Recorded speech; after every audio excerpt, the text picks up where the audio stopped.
Okay, I wanted to answer a couple of questions here from the Facebook Q&A I had going on yesterday. Got a question from Grant. What's the best way to improve your overhead? And I think it depends on the person, really. I'd have to take a look at you, but for the most part, what I've done is I've worked my abs more. I've made my core, like my abs, especially my lower abs, work harder. I want those to be the strongest. I think I want my whole body to be equally strong everywhere, and I know that's a weak area, so I'm putting a lot of effort into it. And I want to be able to do, for example, my own body weight on my chest for 20 rep sets of decline sit-ups. And I'm not far from that. I'm only about 30 pounds away from that. I just did 200 a few days ago for 20 reps, and that didn't even feel that bad. So strengthening your abs, I think, is going to be, if you want to talk about muscle structure, making sure you have a strong abs. That's going to help your overhead. And then like I said, just practice. Keep the variety of pressing there. Keep the seated pressing, the strict pressing, the push pressing, the jerking. Keep all that stuff in there. The single arm dumbbell work. Keep the variety high. Because that'll keep you working hard, and it'll keep the weightlifting more exciting, so it doesn't get old. Okay, and then on to my next question here. What exercise is best? To increase bench press from 465 to get into the 500s. This is from Jason. There's a lot, man. When you're benching, when you're in that range, you're going heavy on everything. So your incline presses are big, your close grip presses are big. But make sure that you're doing your close grip presses, and make sure those are heavy too.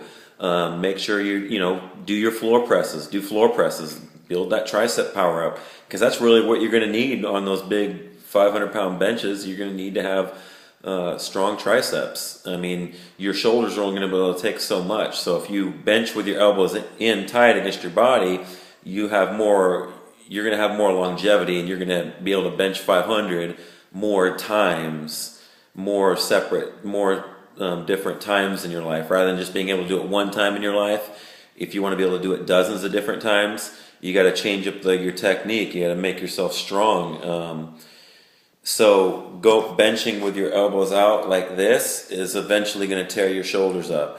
That's how I benched 500 when I initially benched 500 for the first time. And after 2 years of doing it like that, at that high of a level, my shoulders started to, I started having issues with my shoulders, and so they were really tight, and I wanted to be able to, I want it 400 pounds over my head, so I need to have loose shoulders, and so benching like that made my shoulders super tight. So when I started benching with my elbows in tight, like this, not this, but this, it's helped my shoulders. My shoulders don't hurt anymore, and it's also helping me to focus on my tricep power, because my triceps were never really that strong.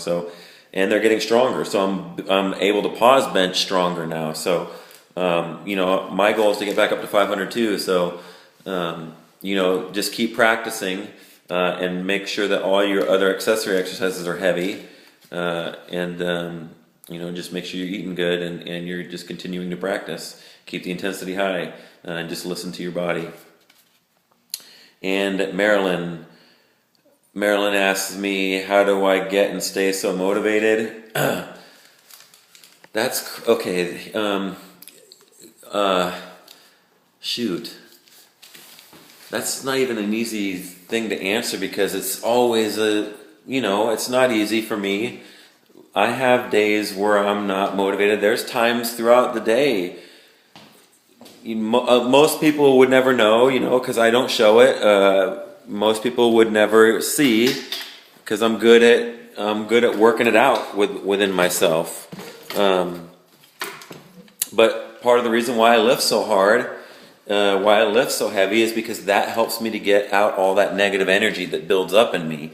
And so when I lift really hard and I PR, you can bet that I'm also at the same time working out some stuff that's got me really upset at the moment that you just don't see. I just don't talk about personal things that are going on with me, personal struggles that I'm dealing with within myself. And when I lift really hard, I'm able to let out all that like frustration and aggression that I'm having, trying to come up with the answers to my questions. So come up with solutions to my own problems. And I just use working out, and I use hardcore, heavy working out to help me to come up with those answers better, because it forces you to focus on that moment. You have to focus on that moment, or else you're not going to make your lift. And the whole point of lifting is to get stronger and to improve yourself. So my whole idea in my head when I lift is I wanna improve. And so you have to have a clear mind, and you have to be focused in on the weights, and allowing yourself to do that gets you away from your problems, even for moments, because it's the accumulation of all those moments in that hour, those 3 hours, or however long you're working out, that you're not thinking about your problems, that you're able to relax your mind, and your mind can come up now with more creative solutions, because it's no longer stressed. You're not stressing yourself. And so I try to keep myself in a state of relaxation in my mind as often as possible, and I use heavy weightlifting to do that, because it wears my body out physically, so it allows me to and that takes a lot of mental energy.